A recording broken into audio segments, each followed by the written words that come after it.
Have you ever felt unrelenting fatigue even after a full night's sleep? Wondered if there's a connection between your thyroid or if you have Hashimoto's and that constant exhaustion? Stay tuned as we unravel the mystery of the overworked adrenal glands and how these things can impact their function and the link to Hashimoto's. Welcome to the Hashimoto's Doctor Podcast. You're now part of a growing community of people determined to take their health back through education and self-empowerment. But because of the healthcare system today, we don't have access to the types of healthcare that we want. So we have to do things differently. We've got to do things smarter, and we do that by becoming our own advocates. This podcast will give you the perspective and thoughts of one of the world's leading Hashimoto's doctors. So let's get started.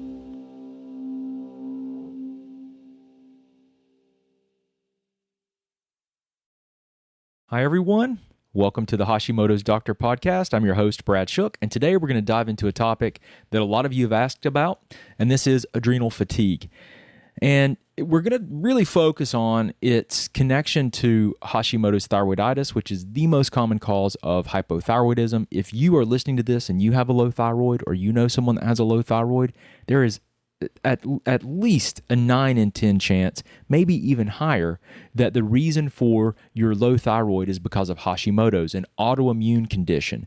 And this is completely ignored for the most part by our current medical system in the United States. And really, I've worked with people around the world and most other places as well, because quite frankly, from a treatment perspective, which in the allopathic medicine model usually just means a medication, which, listen, there's value to that. I'm not trying to minimize it, but there's no recommendation, and most doctors don't think there's anything that you can do about it, but there is. And the interesting thing here is that there is a connection between this autoimmune process, or really any autoimmune condition, and the symptoms associated with this term adrenal fatigue, which we'll talk more about why that's probably not the best way to describe this, or the best term to use to describe it. But we're going to get into the science. We're going to debunk some of the myths, and I'm going to give you some actionable tips to help you work towards regaining your vitality and get back to the person that you used to be. So the first thing that we need to talk about is this concept of adrenal fatigue. And really, this comes down to the idea that the adrenal glands that sit on top of our kidneys, that they are in a state of exhaustion or fatigue. That's kind of, the name implies that they're worn out, that they're tired, that they're not functioning properly. And as a result, it leads to a number of symptoms, and the primary being fatigue. This is really not the best definition, or I would say the best term to define this array of symptoms, but it's really important to recognize and acknowledge that the symptoms associated with this term adrenal fatigue are real. People have a lot of issues with energy, and they feel significant exhaustion. They don't sleep well. They don't have good mental function, and a lot of this and a lot of people have been labeled as having adrenal fatigue. But in the medical world, in the allopathic medical world of medicine, there's no such thing as adrenal fatigue. There's a term called adrenal, or a diagnosis actually called adrenal insufficiency. And that's really the only thing that's recognized from a medical perspective regarding the adrenal glands and I'm referencing, a loss or potential loss in function of the adrenal glands is adrenal insufficiency. So in medicine, adrenal insufficiency is when the adrenal glands don't produce enough cortisol, or the hormones that they manufacture. And this is typically the result of an autoimmune condition called Addison's disease. But what we're talking about here in this term adrenal fatigue is not referencing or the same thing as adrenal insufficiency. It's something else. It's more of a degree of adrenal insufficiency, a condition that is an adaptive state of the adrenal glands and their inability to function optimally and normally. And then, so when you say something like that, then people will often say, well, how do you quantify that? So if you're going to say that, like, how do you actually know that that's happening?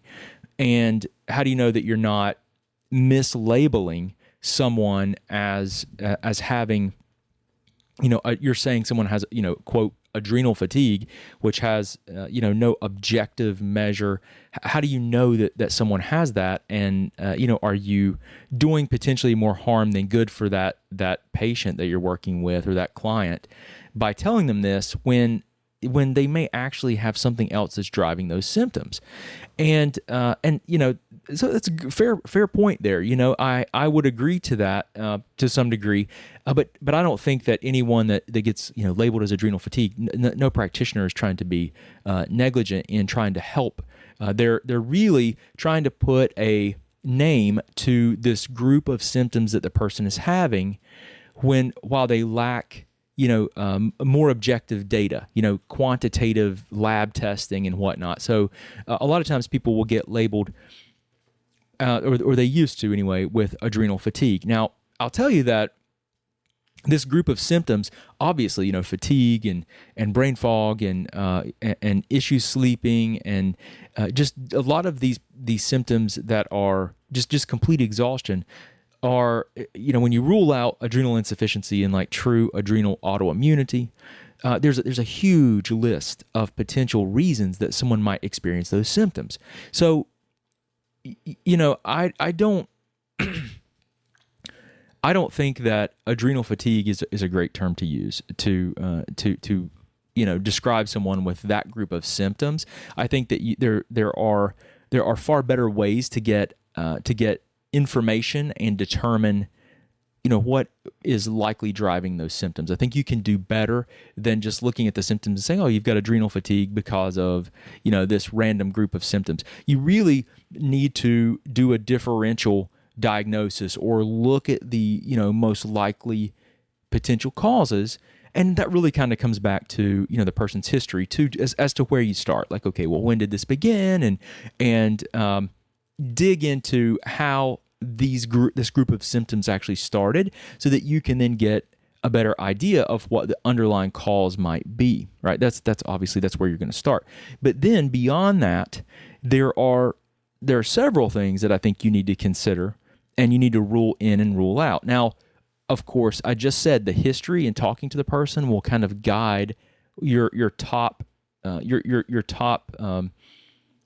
prospects for the causes, right, that you would go to first and you would consider first. And a lot of times, if you take a really detailed history with someone, if you really have them write down everything and give you a lot of detailed information, you review that before you talk to them, and then you spend adequate time really digging in, you can learn a lot, and you can often get a really good idea of what the likely trigger is here. But a lot of times you still don't have objective data. And I really think there are some things that are top priorities to look at first, okay, as potential underlying causes of these symptoms.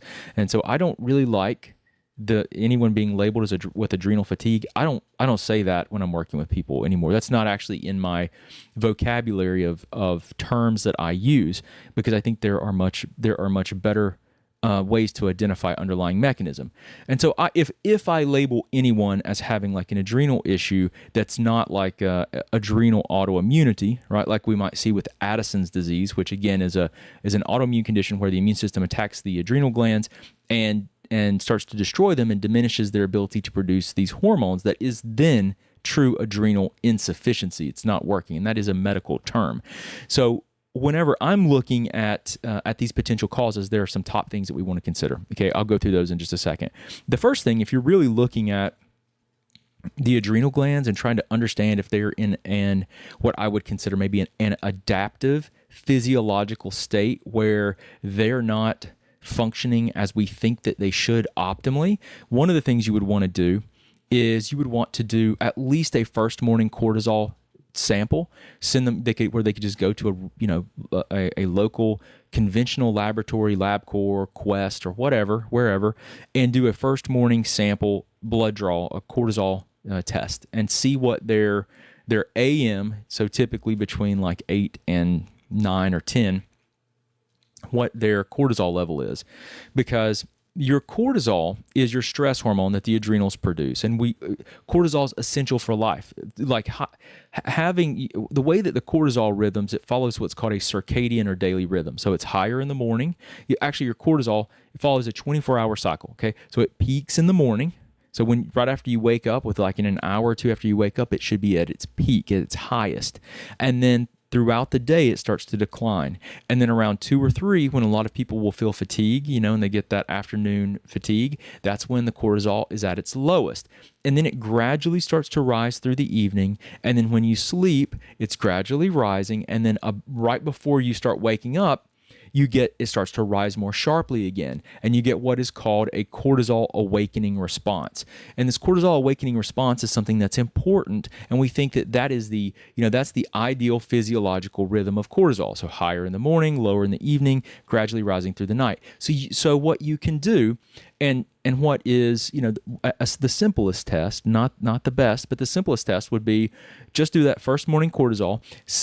Because this is also the most reproducible, most reliable single point test for cortisol, is to check to see if you are having this peak in the morning or not, because it's the most reproducible and it tends to be the most consistent between people. So you could do that to see if the person's within the normal range, which on those lab tests it's usually pretty broad, and you would want to see if it's up there closer to the the top edge of the range, and just to see if it's within range. That's a great place to start. The other thing that you could do is you could do a test. There are several different types of tests. There are salivary profiles. There are urinary profiles. There are even serial blood profiles, which I've never had anyone do because it just sounds awful. Like you would go to the lab at 4 different times, the same lab, return to the lab 4 times or 3 times during the day, and they would draw blood and actually look at what your serum cortisol is. And so you could do it that way. But what this allows you to do is over a 24-hour period, it allows you to map that cortisol rate and rhythm. So you should see it higher in the morning, gradually come down through the evening, at night, before bed sample coming up a little bit, and then in the morning it's higher. And that would be indicative of a normal rhythm. Now, if we see like a significant elevation like throughout the entire day, this is proposed to be more of an earlier stage of an alarm stage, almost, of where the adrenals are, the person maybe is in more of a chronic stress state. And what you ideally want is, when they do a test like this, you want it to be a normal day, not a day when they just fought with their significant other or something stressful happened. You don't want a day that's uncharacteristic. You want it to be a normal, regular day that's representative as much as you can of their normal daily life. Because stressful events will for sure change your cortisol, and that would be you're trying to get a representation of what is like an average day. So if you see like elevations in cortisol throughout the entire day, or if that curve is flat and they're not getting that awakening response, this is associated with more of a physiological adaptive state. And you would always want to check, like, do they have adrenal cortex antibodies to see if they have maybe in an early stage of Addison's, or is there something happening from an autoimmune perspective, especially if they already have autoimmunity. If someone already has Hashimoto's or another autoimmune condition, then you would want to say, okay, well, is there also adrenal autoimmunity that might be contributing? This is not, having said this, I just wanted to point out the conceptual framework in case you wanted to test the adrenals directly. But quite frankly, that's not where I would start even. Where I would start is get a complete blood count with differential. Look at the red blood cells and the white blood cells. Is there something going on? Is the immune system responding to something? Are the white blood cells high or skewed or low? What are the red blood cells? Are the red blood cells normal, or are they low? Is there a state of anemia? Because if someone's anemic, if they can't anemia, they have issues with their red blood cells where they cannot transport oxygen efficiently. If someone's anemic, and that's what that means, they can't transport oxygen efficiently, then they can't produce energy, and they're going to be extremely fatigued. And you have to get to the anemia would be that would be the thing that you would that one of your top priorities you would address, like what's causing this, and trying to fix that anemia. Because if someone's anemic, they're going to be fatigued, and calling that adrenal fatigue is wrong. That's not what's causing their symptoms. So objective data helps you to actually make sense of what's happening. I mean, so, I hope that's really clear. That should be real clear and real simple, that like, look at that. Like you want to look at these high probability things, especially that are so easy and affordable to test. So that would be one thing, right? That would be one of the top things I would look at. Are they anemic? Another thing that I would look at, so we're talking, in this context, you would want to look at their thyroid. Do they have hypothyroidism? Are they in a low thyroid state where they don't have enough thyroid hormone? That will absolutely create the exact same group of symptoms that you would see with, the quote adrenal fatigue group. So you would want to look at their thyroid and see what their thyroid levels are. Are those sufficient or not? And if they're not, then you need to get them to a practitioner or work with them to get them to their primary care so that they can be treated appropriately with a replacement hormone to improve those levels, because nothing good comes from hypothyroidism, and staying in a low thyroid state rapidly ages and degenerates in the body and creates a ton of physiological issues. Every single cell in the body needs thyroid hormone, and when you're deficient, you're going to have suboptimal physiology, and all kinds of problems can develop and spiral and cascade and get worse with time. So hypothyroidism, are they hypothyroid? Especially, in the context, and if you're listening to this podcast, you might have a thyroid issue, you might have Hashimoto's.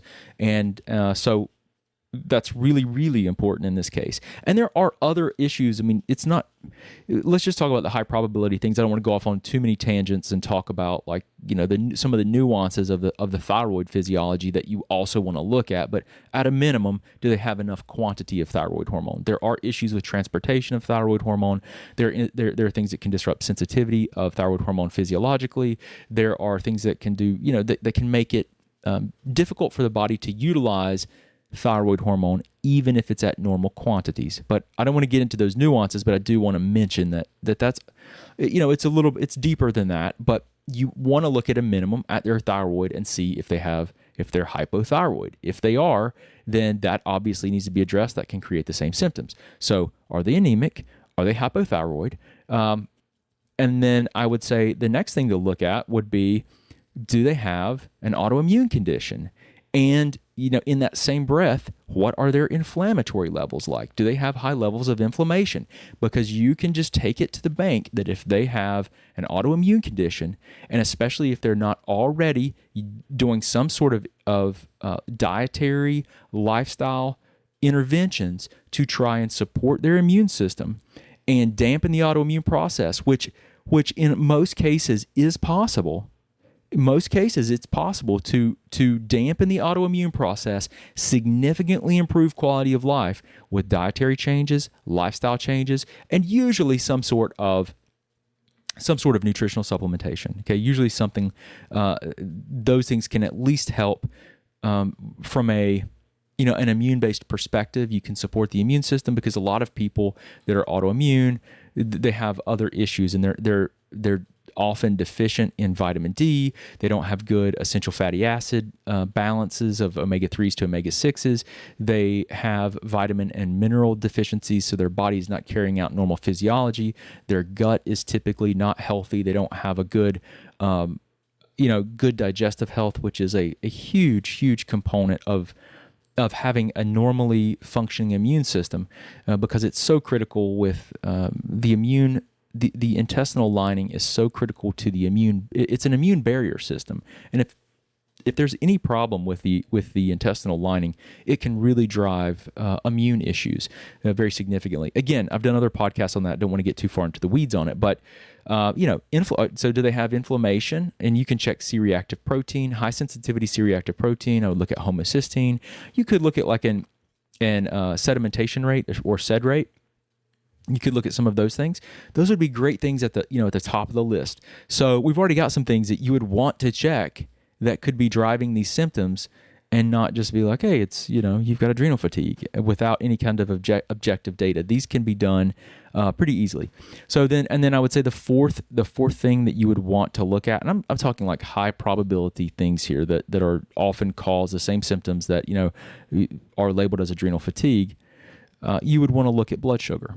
Okay, because high blood sugar states, so if someone has high glucose or high hemoglobin A1C, that's going to create a lot of problems with fatigue. That person becomes metabolically unhealthy and they can't utilize the sugar or the glucose, the blood sugar, efficiently. Their insulin tends to go high, which is pro-inflammatory, and all these things lead to a cascade of metabolic problems that can drive fatigue and brain fog and really what we call like mitochondrial inefficiency. Their parts of their cells that produce energy are not efficient.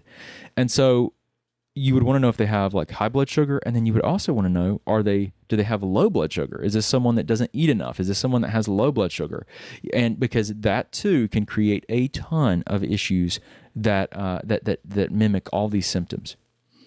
And so you'd be surprised. You might be really surprised if you get someone just eating enough and eating frequently enough that they're you can make a massive difference in their in their energy levels if they're like hypoglycemic. Get them eating frequently enough. There's several things that you can do. But we need to lay this foundation so that you can get an idea of really what you're kind of faced with and dealing with here. I think that you need to understand kind of how adrenal fatigue has been used. It's just been kind of this term that's given to people that have significant amounts of fatigue, and there's not really any other objective data. But most of the things I just mentioned to you, even the adrenal testing that I mentioned, first morning cortisol and or a 24-hour panel that can be done through specialty labs. Those things are almost never done. And then looking at are they anemic? Are they hypothyroid? Are they autoimmune? Is the autoimmunity managed at all? If it's not, that's a huge issue, and usually it's not. Do they have high inflammatory loads? Do they have blood sugar fluctuations? Those are all top of the top level things here. And so if they have inflammation, do they have infections or something that they're not aware of? Chronic viral infections are very, or I should say latent viruses that kind of lay dormant, are super common with autoimmune conditions like Epstein-Barr virus. You can test for it, but you can typically look at the complete blood count first, and if you have any of that historic data, like it's been done in the past, you can often just look to see if it should have a complete blood count with differential, so you can see the total white count and then the individual types of white blood cells and see their percentages and then their absolute values, and get an idea if there's a shift that might give you a clue.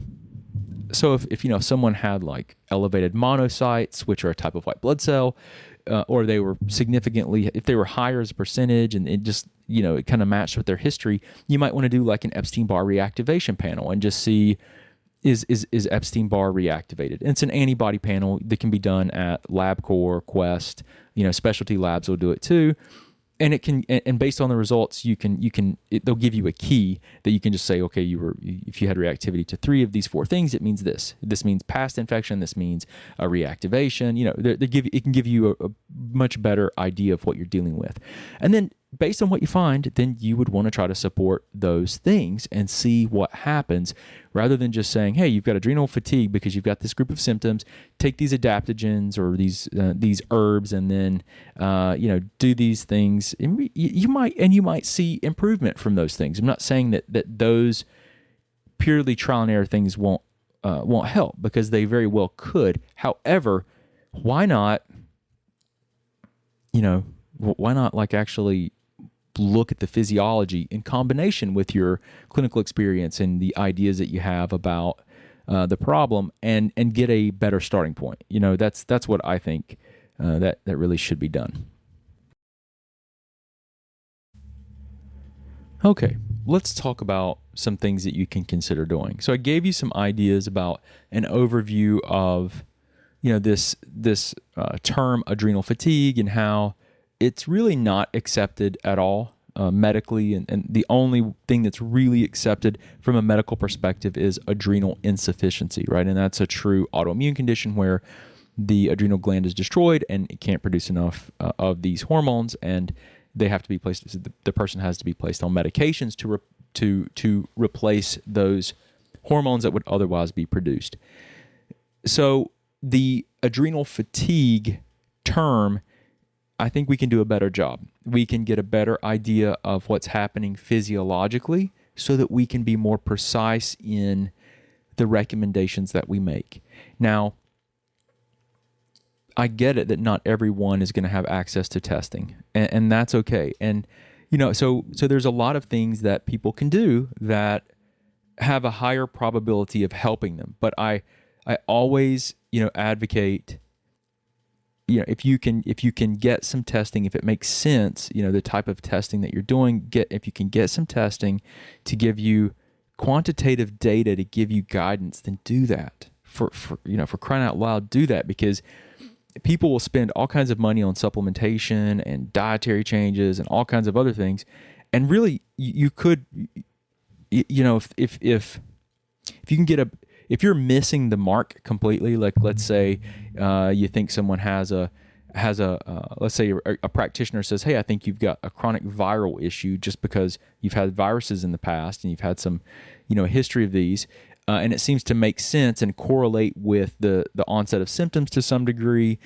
And so they're like, let's focus on lifestyle and dietary changes, and then let's put you on some supplementation to support the adrenals and do things. That might help some. That might make a difference. But what if that's being driven by anemia, and they can't actually that for some reason they are not able to for whatever the potential cause is. There's many, but they have anemia where they can't transport oxygen in the bloodstream, and that's the main cause. Well, I mean, you might not see significant change, or maybe you see very moderate change for whatever reason. Maybe there's some mechanism that the dietary changes and the supplementation helped. But what if you had done some testing, and instead of like 6 months of supplementation before you kind of get to this point, like, hey, this isn't working, later, and dietary change and all this time and effort that's been put in, what if you were maybe able to do like a little bit of testing and you find out, oh, this person is iron deficient? And this is a real simplified version here, or example I'm giving, but you could have probably drastically shortened that time for improvement and been way more specific, right? You could have they wouldn't have had to make probably nearly as many changes, and you'd have it would have made sense, right? That's so again, figure out, if you try to get the underlying mechanism identified if possible. Okay, so that would be great if everyone had a chance to do that. If they don't, then there's some things that you need to think about, and I don't want to like minimize the impact of stress, because I really didn't talk about that earlier, and this is something that's really important. A lot of people in our modern lifestyle, I mean, I almost think that what we're living in today is an epidemic of stress, because our modern lifestyle is just so stressful. There are emotional stressors that are just out of control. There are, a lot of people live with pain, and pain is a physiological stressor. There's chemical stress. People have chronic inflammatory problems or inflammation that they're living with, and all of those things, emotional stress, physical pain, inflammation, all of those three stressors, they all drive physiological changes that drive your nervous system into a fight or flight response, and put you in more of what we would call a sympathetic state. You have an involuntary branch of your nervous system called the autonomic nervous system. It runs everything, all the things that you don't think about. And it has two primary divisions: a parasympathetic nervous system, often referred to just very simply as the rest and digest branch, which is more active when you're resting and digesting. And then you have the sympathetic nervous system, which is often referred to as the fight or flight branch. And that's a very rough explanation of what they do physiologically, but they control all these different processes in the body. And when you have any of those stressors, emotional stress, physical pain, inflammation, all those drive the sympathetic nervous system, and that drives the production of cortisol and the stress hormones up. And the reason that the body does that is because those hormones help to alleviate pain. Cortisol has anti-inflammatory properties, and it changes physiological responses that may help you to adapt to that stressor. That's why it happens. It's an adaptive physiological response, but when it is prolonged, when the body doesn't shift back into a rest and digest state, then it doesn't recover. And then so this is where that whole idea of adrenal fatigue comes from. It's this prolonged activation of basically the sympathetic nervous system due to stressors that drive the adrenal glands to the point that they are no longer able to keep up with the stress, and they're no longer able to help the body adapt physiologically. That makes sense, right? So it's just, a lot of people will ask, okay, how does that happen? What actually happens? Do you deplete your vitamins and minerals and the precursors, the hormones that are needed to make your cortisol? And it's really a complex relationship that I can't give you real specific answers on exactly how it works. I can tell you that you can see it in laboratory testing. Like again, like if you do a salivary panel that looks at cortisol over a 24-hour period, you'll see these different states of adaptation. And I think it was Hans Selye was an endocrinologist that had a theory about these different stages of adrenal responses and like acute stages. I'd have to look back in my notes. I had a few classes where he's been referenced, and just the kind of like one of the early theories about this. It's been revised and updated since then, but still a good conceptual model. And so you can look at the physiology and get an idea if there's a change in the person's nervous system. You can get a window into that by looking at their cortisol production rate and rhythm. You can track biometrics by looking at, like, let's say they have an Apple Watch or a Garmin watch or any of the watches or smart rings that track heart rate variability. You can go to like HeartMath and learn more about like what heart rate variability is. I think they have something. HeartMath is a company. I think they have a patented technology called First Beat. I could have that backwards, but anyway, they have a way to measure the beats between between heartbeats. It's called heart rate variability, and in an ideal situation that changes. It varies, right? And the higher the variability, then it's believed to be the better and in the more adaptable state that the body is in physiologically. There's a lot of science behind it. You can go check it out. But so there are ways to get a window into this, but these stressors are significant, and the idea that prolonged stress drives a state of maladaptation or poor adaptation eventually, where the body's no longer able to compensate. Just conceptually that makes sense. I mean, if you just wear out your body and you're constantly in this state of fight or flight, it makes perfect sense that you're going to have a lesser ability to adapt to that stress over time, because no one can withstand prolonged stress forever. You just can't do it. Your body will break down. You will eventually exhaust your capacity to respond to that and to adapt physiologically. So this is something I don't want to completely ignore here. That's why, whenever I'm working with people, the things we look at is we assess all these external factors and try to, first of all, just acknowledge them. A lot of times people are under stressors. They're aware they're under stress, but they might not be as aware of the impact that it's having, nor are they often aware of some of the things that you can do to help your body adapt to the stressor and manage it. So there are several things that you obviously want to look at in this situation, but simply saying that that adrenal fatigue, we can do better than labeling someone as having adrenal fatigue, right? We can get more specific data. So I think that these are really important things to consider. Now, so obviously, coming back to actionable content, things that you can actually do, differentiating, right, between adrenal insufficiency, and which is a true autoimmune condition against the adrenal glands, not that common, does happen though, and all of these other potential drivers that I mentioned. Okay, so doing that, just doing a differential, looking at other potential causes, high probability causes, is really important. And often if you go through that list of things I mentioned, you're going to be able to pick up on potential issues. I mean, you just are. You're often gonna find the cause. You're going to find the root of the issue.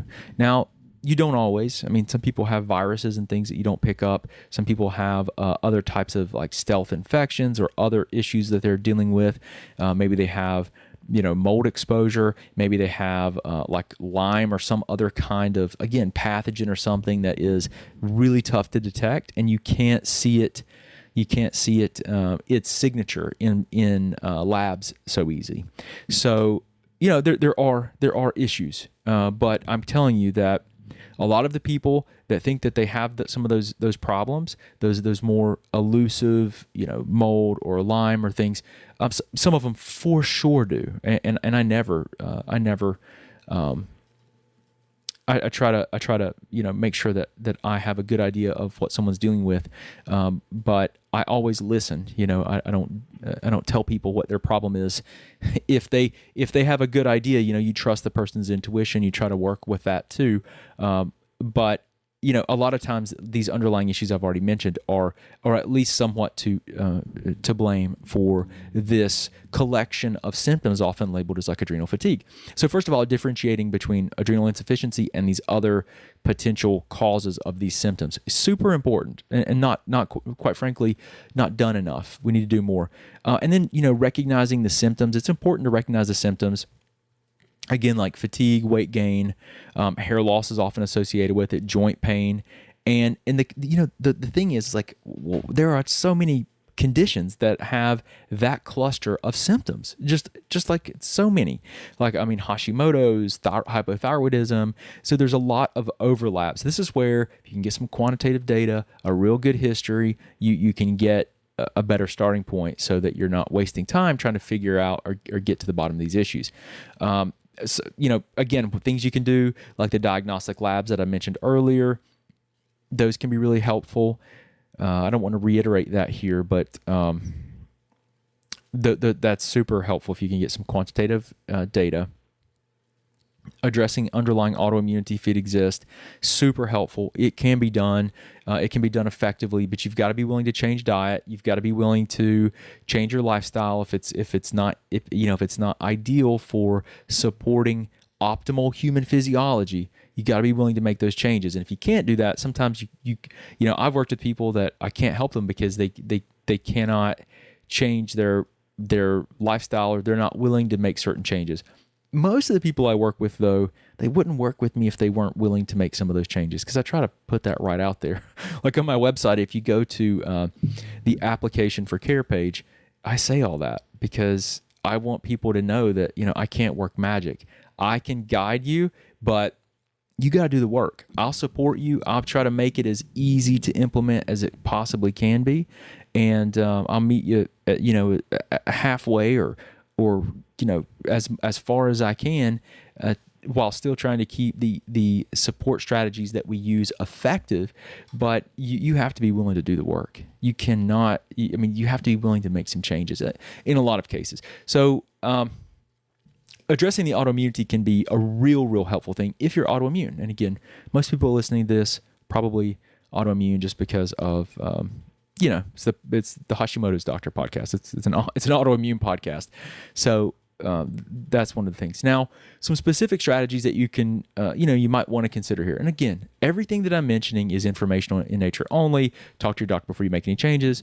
If you need some help trying to implement some of these things, I would be happy to try and help you and work in coordination with you and as part of your team. You need to have a primary care doctor. If you have a specialist, you need to keep your specialist. And I can help with trying to give you some clarity on things that you can do from a functional medicine perspective. But specifically, some things that you can consider as far as strategies, but again, check with your doctor. Dietary changes, and real simple things here. I'm not going to give you an overly elaborate approach, but just emphasizing really nutrient dense foods. So typically whole foods, real foods. If you're eating processed foods, you have got to cut that stuff out. And listen, here's the deal. Just do it for 30 days. Do it for 2 weeks. Do it for 2 weeks and see if you don't feel better. Just a short period of time to prove to yourself that you can actually, that it will make a difference. But 30 days is a great amount of time if someone's willing to give it 30 days. My rule of thumb is this: if you do and implement what I ask you to do for 30 days, and if we don't see any change, we're not on the right track.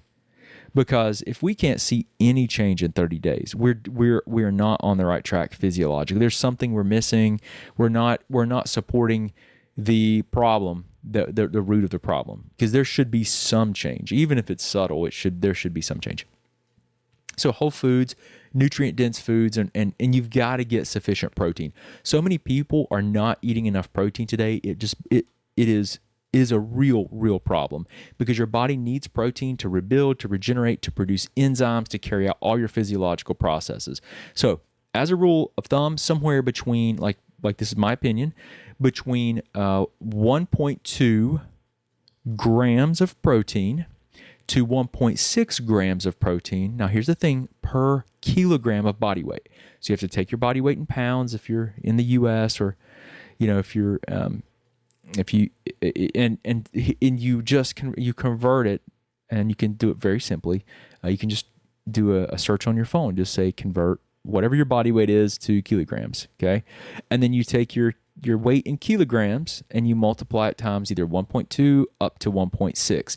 Now, if you're physically active, if you're working out and lifting weights, my personal goal and target is 1.6 grams per kilogram, but sometimes I'll go a little bit higher than that. Just depends on how I feel. And I notice that I do far better when I have sufficient protein. And so you need that for your body and your muscle mass. You need that for normal physiological processes. So if I could say one thing, like, check your protein out and see what your protein intake is like. It's important, and it's often neglected. And so I intentionally have to eat a little bit more frequently, just to get enough protein in. But that can be a game changer. So there's a few strings here that you can pull dietarily to see and give you an idea of kind of where you might have some be able to make some improvements. Now, the other thing, so nutrient dense foods, try to, here's my opinion. Now, some people do great on carnivore diets where they have nothing but primarily animal meat, and it can be a fantastic elimination diet. There's no doubt about it. And it might be a good long-term diet. I don't know for sure. A lot of the dietary recommendations are all speculative, based on these observational studies and these, which are basically like these long-term survey studies and stuff, which is great. I'm so glad we have that data. But what I've seen clinically is that people tend to respond and be able to stick with more of a closer to like a Mediterranean style diet, where there's animal-based protein in the diet. There are basically every day trying to get the colors of the rainbow. And that's really important because there are different phytonutrients and things in there that support your GI tract bacteria and a bunch of different physiological processes. So the colors of the rainbow, that typically will mean fruits. I actually prefer fruit intake over vegetables. I do like vegetables, but I prefer, if you're going to consume the vegetables, that they're cooked, that they are. I like to slow cook or pressure cook the vegetables, so that you degrade a lot of the plant-based defense chemicals that are in there. And so I like fruit. I like the colors of the rainbow, whole foods, real foods, like not dried, not dehydrated, none of that stuff, just real food, animal proteins, and healthy fats in the diet. So we have like some different dietary strategies and like meal plans that we'll try to use, but in general, that's a pretty good strategy. Some people do great with nuts and seeds. Some people do terrible with that. I try to eliminate those for a little while, and do kind of like an elimination diet to a degree, and see how you do. And it depends. Again, it depends. Are you autoimmune? What all's happening? And then you can also look at like, what does the person currently eat? What do they like to eat? And you can try to, again, meet them somewhere in the middle. the main thing is this: it doesn't matter what I think is the most ideal strategy if you won't follow it. What you need to do is you follow it. The best plan is one that you'll follow. That you follow. So if I give people recommendations and they don't do it, then what good did it do? None, right? So it's like, just be honest with me and tell me, can you follow it or not? So the next thing to consider would be like natural supplementation to support you. Sometimes, again, you want to be specific, but adaptogenic herbs, magnesium can be helpful. Sometimes you can take, this works for some people, GABA supplementation, but there's some debate that doesn't cross the blood-brain barrier. I think the best things are like, you can utilize, try magnesium. Magnesium can be great. Magnesium threonate, make sure you're taking, that can help to cross the blood-brain barrier. That can be helpful. And then adaptogenic herbs can be helpful. A lot of people will do really well with like ashwagandha. Some people don't, but a lot of people do. There's rhodiola is a great adaptogenic herb. Ginseng is a great adaptogenic herb. Some people do well with those, other people don't, but a lot of times they can be helpful. And then doing things like stress reducing techniques, stretching, breathing exercises, just working out in general, exercise can be very helpful. And those are all things that can really help to support adrenal function. Some other things to really focus on, probably the number one lifestyle factor would be try to optimize your sleep. Optimize your sleep. There are tons of studies that show how helpful this is and important it is. It's probably the number one thing you can do. Go to bed and wake up at the same time every single day. Get your body in a rhythm. Get exposure to sunlight in the morning for at least 10 minutes if you can within the first half of the day. Minimize light exposure at night before you go to bed. Keep your room cool. Those are all things and free of light, as dark as you can, and can be super helpful. Track your biometrics. Track your sleep. Use a smartwatch. Use a smart ring. Use an app like Sleep Cycle on your smartphone in airplane mode beside of your bed. Record you. Track what you're doing and see what's happening so you can make changes. Let's see, what else? Spending time outdoors is a great strategy too. That can be very stress relieving. Become aware of your stress. If you have a smartwatch or something that tracks heart rate variability, you can look real time and see what your stress is, and you can start tracking those things and identify triggers and try to minimize those stressful events. Can be real helpful. So those are my main thoughts on this subject. I think it can be very complicated, it can be very challenging for people, but I think you can get some clarity, and if you can get some objective data, you can move in the right direction and really, not be completely off course with the diagnosis of adrenal fatigue, which is really, I think we have better information now to give us a better label for what's happening, and not just adrenal fatigue. Give us some, a better label so that we can. It's more representative of the physiology and what's actually happening.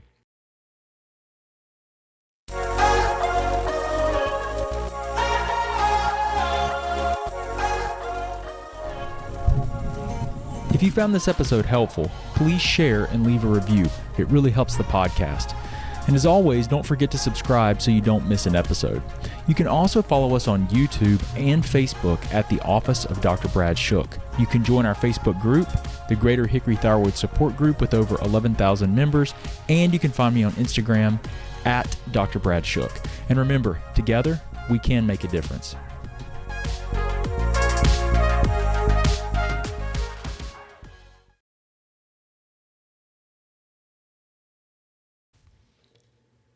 Remember, while this concept of adrenal fatigue, though it may not be the right label, it's a complex issue. And with the right knowledge and the right tools, you can get your arms around this problem and get a good direction so that you can regain your energy and you can actually thrive. So until next time, you take care, prioritize your well-being, and definitely reach out to us and let us know if you need any help.